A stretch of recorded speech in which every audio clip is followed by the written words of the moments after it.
ឡាយប្រាប់រៀបរាប់សាច់ក្តីតាំងហើយហឫទ័យរៀមសែនកងអូនបានប្រាប់បងថាកុំខ្វាយខ្វល់តែរៀមមិនយល់ចិត្តអូនយ៉ាង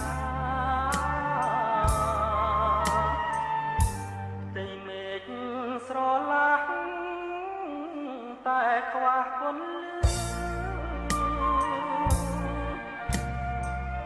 រាល់ថ្ងៃបងឈឺព្រួងស្នេហ៍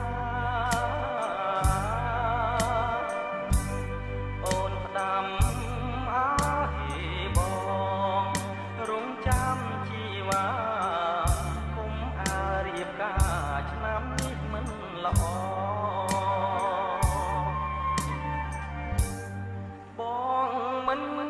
ប្រកាយតែទ្រូងបងព្រួយយូរណាស់ឆ្នាំក្រោយបងសូមអង្វរតែបងទ្រាំចាំទាំងត្រដសូមត្របកុំបងភ្លេចបងទម្លាប់បង្កពីហោរាទោះទាយបងមិនសើមក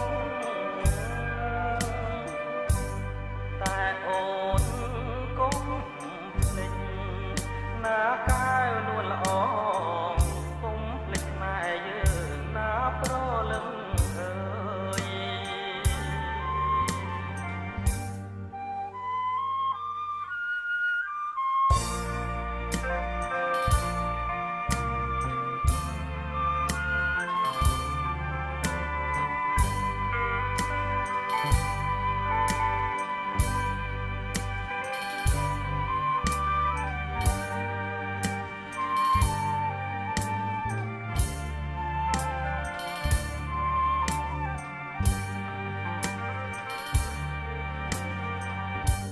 បងមិនប្រកាយតែទ្រូងបងព្រួយយូរណាស់ឆ្នាំក្រោយបងសូមអង្វរតែបងទ្រាំចាំទាំងត្រដសូមត្របកុំបងភ្លេចបងទម្លាប់បង្កពី